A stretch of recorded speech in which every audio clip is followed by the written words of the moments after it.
ऐसी भी चर्चाएं हैं कि राव इंद्रजीत सिंह अपनी बेटी को अब राजनीति में लेके आएंगे। हालांकि वो पहले भी चाह रहे थे, टिकट नहीं मिला था।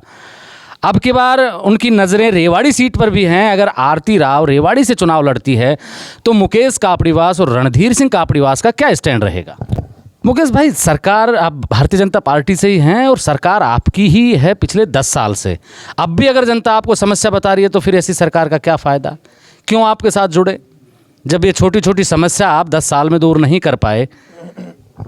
जीत का आधार आप टिकट मानते हैं और इस इलाके में ऐसा कहा जाता है कि अहिरवाल के क्षेत्र में राव इंद्रजीत जिसको चाहें उसको एमएलए बना देते हैं और मंत्री बना देते हैं और जिसको चाहें उसकी घड़ी घाल देते हैं 2 ही मिनट में। उनसे आपके ताऊजी की अदावत के किस्से इस पूरे अहिरवाल में मशहूर हैं। क्या अब की बार वो आपकी मदद कर पाएंगे? जब अशोक गहलोत को हटा करके सचिन पायलट को बनाना चाहा तो किस प्रकार से विधायकों को कैद कर करके होटल में ले गए? क्या बनने दिया? कुछ लोग दबी जबान में ये कहते हैं कि रणधीर सिंह कापड़ीवास इस लोकसभा चुनाव में राव इंद्रजीत सिंह के खिलाफ थे। राजस्थान के बाद में अब हरियाणा में विधानसभा के चुनाव है और अभी लोकसभा के चुनाव भी खत्म हुए हैं। जिनको विधानसभा के चुनाव लड़ने हैं वो अपनी अपनी तैयारियों में जुट गए हैं। मेरे साथ में पूर्व विधायक रणधीर सिंह कापड़ीवास के छोटे भाई के बेटे मुकेश कापड़ीवास हैं और जनता के बीच में जाकर अपने पक्ष में माहौल तैयार कर रहे हैं। मुकेश भाई, आप जनता के बीच में जा रहे हैं तो क्या क्या समस्याओं का सामना जनता कर रही है और क्या क्या शिकायतें आपसे अब कह रही है? देखिए, सबसे पहले महेंद्र जी, आपका वीर भूमि रेवाड़ी में आने पर स्वागत करता हूं। इस गांव खड़गवास की इस पावन धरा पर आपका स्वागत है। आप राजस्थान से यहाँ इतनी दूर से ट्रैवल करके आए हो, तो क्योंकि राजस्थान का वो क्षेत्र वो भी अहिरवाल क्षेत्र है, लेकिन हमारे यहाँ ये कहते हैं ना, पीतल नगरी के नाम से रेवाड़ी जानी जाती थी, पौराणिक शहर है। तो बहरोड से आप यहाँ पर आए हो तो हम आपका स्वागत करते हैं। यहाँ पे बात रही जनता किस प्रकार की समस्या बता रही है, अभी आपने देखा होगा कि छोटी छोटी समस्याएं हैं और ये अधिकारियों की जो नाकामियां हैं वो कहीं ना कहीं अब लोगों को बहुत परेशानी आ रही है। तो मैंने अभी जैसा आपके सामने कहा है कि अधिकारियों को सुधरना होगा, वरना इनको सुधार दिया जाएगा। मुकेश भाई, सरकार आप भारतीय जनता पार्टी से ही हैं और सरकार आपकी ही है पिछले 10 साल से। अब भी अगर जनता आपको समस्या बता रही है तो फिर ऐसी सरकार का क्या फ़ायदा? क्यों आपके साथ जुड़े जब ये छोटी छोटी समस्या आप 10 साल में दूर नहीं कर पाए? देखिए, जब परिवार बड़ा होता है, हरियाणा कोई छोटा राज्य नहीं है, हरियाणा भी एक 90 विधायक हैं, बड़ा क्षेत्र है, लगभग 2.25 करोड़ लोग यहाँ पर रहते हैं। ये रोज़मर्रा की शिकायत हैं। कभी कोई अधिकारी ट्रांसफ़र होकर गलत आ जाता है तो वो समस्या पैदा करता है। हम उनसे बात करेंगे, अगर वो समस्या को दुरुस्त नहीं करेंगे तो तुरंत उनका इलाज करेंगे। मेरा शायद सवाल आपको ठीक से समझ में नहीं आया कि 10 साल से सरकार है और अगर छोटी छोटी समस्या, मैंने आपको बताया कि अधिकारी कौन है। अभी भी लगभग आधे से ज़्यादा अधिकारी वो हैं जो चाहते ही नहीं भारतीय जनता पार्टी की सरकार हरियाणा में रहे। ये उन कांग्रेसियों द्वारा लगाए गए अधिकारी अभी ऊपर पोस्ट पर बैठे हैं। ये जानबूझकर परेशानी करते हैं। मैंने लोकसभा चुनाव में भी बताया था, जानबूझकर कुछ पुलिस वाले नौजवानों के बाइक के चालान काट रहे थे। क्यों काट रहे थे भाई? शहर में कोई व्यक्ति घर से अगर दुकान पर जाएगा, क्या उसकी बाइक का चालान कटना चाहिए? कुछ अधिकारी जानबूझकर, अभी एक जो डीसी बदले गए हैं आपने देखा होगा, वो कांग्रेस का प्रचार कर रहे थे। तो अभी इनके जो अधिकारी हैं, जो कांग्रेस राज में लगे थे, जो इनके परिवार, इनके रिश्तेदार हैं, वो क्यों चाहेंगे भारतीय जनता पार्टी की सरकार है? वो परेशान कर रहे हैं जानबूझ के जनता को। हमें उनको ढूंढकर उनको दंडित करेंगे जल्द से जल्द।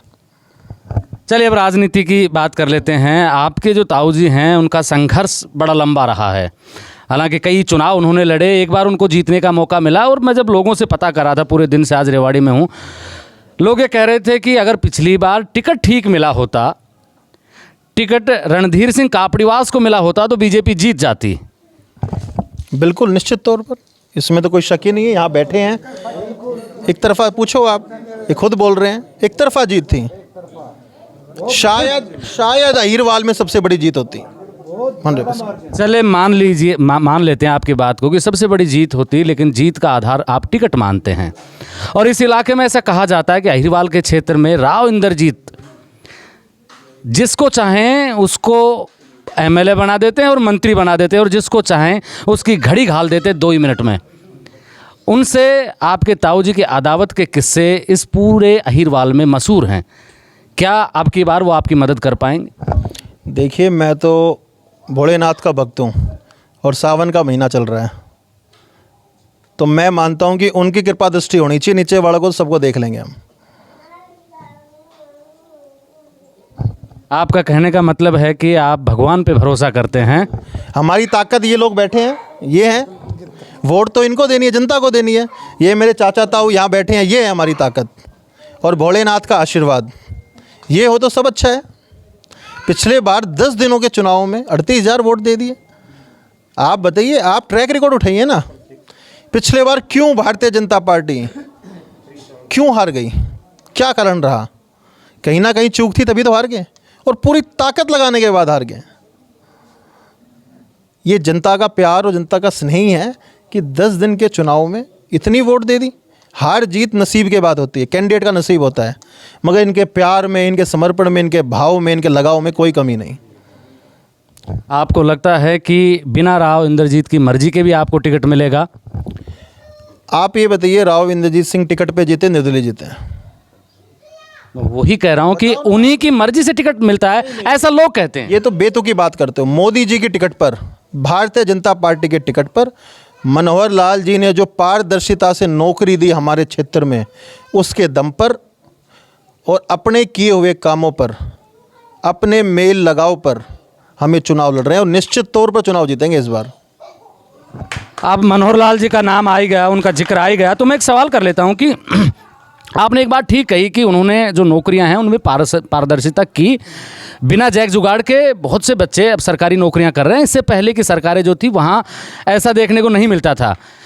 बावजूद इसके मनोहर लाल खट्टर जी को बीच में हटा दिया जाता है। देखिए, ये तो पार्टी की अपनी एक रणनीति होती है। उन्होंने 9 साढ़े 9 साल राज किया। अब युवा पीढ़ी को जब कमान सौंपते हैं तो किसी ना किसी तरीके से सौंपी जाएगी ना। क्या किसी पार्टी में संभव है? आप तो राजस्थान से आते हैं, आप बताइए, जब अशोक गहलोत को हटा करके सचिन पायलट को बनाना चाहा तो किस प्रकार से विधायकों को कैद कर करके होटल में ले गए? क्या बनने दिया? ये भारतीय जनता पार्टी में संभव है कि एक आदमी खुशी खुशी सीट छोड़ करके दूसरे मुख्यमंत्री को अपने हाथों से बैठाता है। चलिए अब रेवाड़ी की बात कर लेते हैं। यहाँ से विधायक हैं चिरंजीव राव, उनके कामकाज को किस तरीके से देखते हैं आप? देखिए, मैंने पहले भी कहा है कि चिरंजीव राव जी के टूरिस्ट विधायक हैं। एंड मतलब टूरिस्ट, वो घूमने फिरने रेवाड़ी आते हैं। आप उनसे पूछिएगा कि वो एक हफ्ते में कितने दिन रेवाड़ी बिताते हैं। वो एक हफ्ते में 1 या 2 दिन रेवाड़ी आते हैं और गुड़गांव रहते हैं। आप बताइएगा कि रेवाड़ी की राजनीति क्या गुड़गांव से चलेगी? ये जो रेवाड़ी के नौजवान हैं, ये सब देख रहे हैं, इस बार चलेगी नहीं। और इस बार गुड़गांव वालों को गुड़गांव भेज देंगे और यहाँ का जो यहाँ रेवाड़ी विधानसभा का रहने वाला होगा, रेवाड़ी का विधायक वो बनेगा। कौन कौन से ऐसी 5 समस्याएं हैं जो आपने अब जब घूम रहे हैं या पिछले 5 साल से देखी हैं कि आपको टिकट मिले, आप चुनाव जीते, तो उसके बाद में सबसे पहले उन 5 समस्याओं को आप जड़ से ख़त्म करने की कोशिश करें? हमारी टिकट तो ये है, ये बैठे हैं, मैंने आपको पहले भी कहा है। और समस्याएं, जब शहर बड़ा होता है, समस्याएं तो रोज़ाना नई नई आती रहती है। सबसे बड़ी समस्या है कि नौजवानों के लिए खेल की सुविधा नहीं है। हमारे यहाँ के नौजवानों में टैलेंट बहुत है।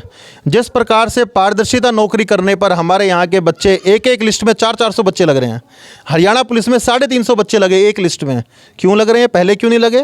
कांग्रेस राज में क्यों नहीं लगे? क्या कमी थी? पहले मंत्रियों को 20-20 लाख रुपए देते थे और खर्ची और पर्ची से होती थी। 20 लाख रुपए देते और मंत्री के बंधुआ मजदूर के तौर पर काम करते थे। मंत्री एहसान कराता है, तेरा छोरा नौकरी लगाए, वोट देनी पड़ेगी। आज ईमानदारी से बच्चे नौकरी लग रहे हैं, किसी पे कोई दबाव नहीं है। आज जो बच्चे ईमानदारी से लगे हैं ना, वो बूथ पर खड़े होकर के वोट दिलवाने का काम करेंगे। आप देखना, हमारे क्षेत्र में सिर्फ और सिर्फ मोदी जी के नाम पर और मनोहर लाल जी ने जो पारदर्शिता नौकरी दी है, इनके काम पर वोट मिलेगी।